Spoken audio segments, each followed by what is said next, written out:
In today's news, the tourism minister says entry restrictions could be eased further provided there is no surge in COVID cases after next month's Songkran holiday.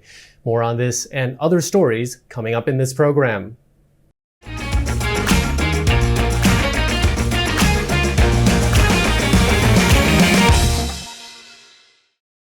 You're watching Thailand News Today, bringing you the latest top stories in Thailand and beyond. My name is Jet Gunther, and in our first story, Thailand's tourism minister says entry restrictions could be eased further if there is no surge in COVID cases following next month's Songkran holiday. Pipat Rachakit Prakan says Test and Go and Thailand Pass could be scrapped from June the 1st if there is no spike in COVID cases or deaths after the Thai New Year holiday. Pipat is anxious for the country to move forward with reopening, saying it risks getting left behind as neighboring countries lift their entry restrictions. Addressing the Association of Thai Travel Agents at its annual general meeting yesterday, Pipat stressed the need for the government to work with tourism operators to ease travel restrictions further and attract more overseas visitors. With the requirement for a pre-departure PCR test dropped from April the 1st, Pipat says restrictions are expected to be eased further from May the 1st, when the PCR test on arrival could be replaced by an antigen test. However, any easing of entry restrictions is contingent on the country's caseload following the Songkran holidays. According to the minister, the number of daily new cases in April, including those detected via antigen tests, should not exceed 60,000, while COVID-related deaths should remain below 100. At this point, the tourism ministry would submit a proposal to the CCSA in May to cancel Test and Go and the Thailand Pass from June the 1st. Thailand's criminal court acquitted 6 people yesterday over a Bangkok terrorism plot in 2015, citing a lack of evidence. The former suspects allegedly hired someone to bomb several spots, including Lumpini Park, Chatuchak MRT station, and the criminal court, where they were just acquitted, ironically. According to prosecutors, the person they allegedly hired did not go through with the attacks. The charges included running an illegal secret organization, conspiracy to commit terrorism, and hiring others to kill. One of the suspects was acquitted of all charges except running an illegal secret organization, which he admitted. The court sentenced him to 4 years in prison. Another suspect was arrested in 2015 when authorities found that she had a grenade. Police had accused other suspects of being involved in a grenade attack against the criminal court in 2015. They also accused them of being involved in the 2015 bombing of Erawan Shrine near Siam Paragon Mall. The Thai government has approved a budget of 3 billion baht to subsidize the price of electric vehicles and has installed free-to-use EV charging stations at a major park in Bangkok to promote the shift to a low-carbon economy. The spokesperson for the Prime Minister, Thanakorn Wangbunkongchana, announced today that the premier aims to promote electric vehicles and make Thailand a center of production for electric cars and motorcycles in the ASEAN region. The government's excise department has prepared an initial budget of 3 billion baht to discount electric vehicles for the public by 70,000 to 150,000 baht and is prepared to expand the budget if demand increases.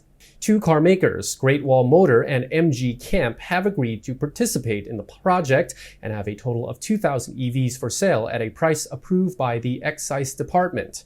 Mercedes, BMW, Honda, Mitsubishi, Nissan, Foxconn, and Neta are also showing interest in joining the project.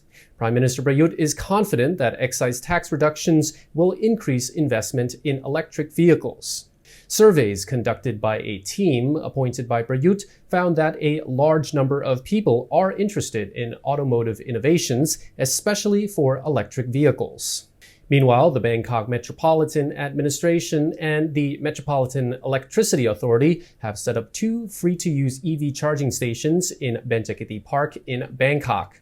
The BMA plans to install charging stations at parking lots in 10 more public parks and some government organizations. The goal is to expand the development of public EV charging stations to promote conversion to electric vehicles. People with EVs can book a slot to charge their vehicle in advance via a mobile app called MEA EV, available to download for free on iOS and Android. Isn't it time for you to come back to the islands? Phuket is open and it's never looked better. Choose your trip to your favourite island with 5-Star Marine. Go to 5starmarinephuket.com. Tourism firms in Betong are trying to strike a deal with Nok Air in order to get commercial flights operating again at the southern town's airport. Just 24 hours after the launch ceremony that was attended by the Prime Minister, Nok Air decided to suspend flights between Bangkok and Betong, citing a lack of passenger interest. In response, businesses have offered to guarantee 60 seats on every Nok Air flight to Betong if the airline drops the cost of a round-trip ticket. Nok Air's round-trip fare between Bangkok and Betong is usually around 7,000 baht. The carrier has agreed to reduce this to 6,000 baht, but the Betong Tourism Association is pushing for a further reduction to 5,000 baht. The association's vice president says if the TAT manages to agree on a deal with Nok Air, flights could resume on May the 2nd. In related news, the Bangkok Post reports that Deputy Prime Minister Prawit Wongsuwan has dismissed concerns about possible problems with the airport's commercial operations. This followed reports that the Southern Border Province's Administrative Center had requested additional funds to assist with running the airport. Prawit chairs a panel on the development of the Southern Border Provinces, and he insists Betong Airport is operational. Prawit has also insisted the sacking of the airport's acting director will not have any impact on the facility's operations. Chiang Mai tourism operators are offering gift vouchers to anyone who can provide information that leads to the arrest of people spreading news about the city's COVID situation. Concerned that such accounts could jeopardize Songkran tourism in the northern city, businesses have come together to offer vouchers worth up to 50,000 baht. According to a Nation Thailand report, tourism operators are angry about a social media post that claims, quote, "Every square inch of Chiang Mai is under the risk of COVID." After a 2-year struggle during the pandemic, businesses are determined to put an end to anything that could scare away potential visitors over the Songkran holiday. The Chiang Mai Tourist Business Association has already filed a police report in relation to the social media post. Its director says local businesses have agreed to offer gift vouchers valued between 30,000 and 50,000 baht, covering accommodation, car hire, restaurants, and spas. So if you would like to snitch on your neighbor for a shiny voucher, the association says you can call 084-374-3310 or the Cyber Crime Investigation Bureau via its 1441 hotline. A petrol station attendant in Bangkok had to get his leg amputated after a car slammed into him and another car while he was filling up the gas. The driver, who had little experience behind the wheel, lost control of her new car, crashing into another car and the attendant. She had just bought the car that day. The owner of the car that got hit shared pictures of the accident on her Facebook account, which showed the gray-blue car smashed up against her white car at the petrol station in Bangkok's Bang Khun Thien district.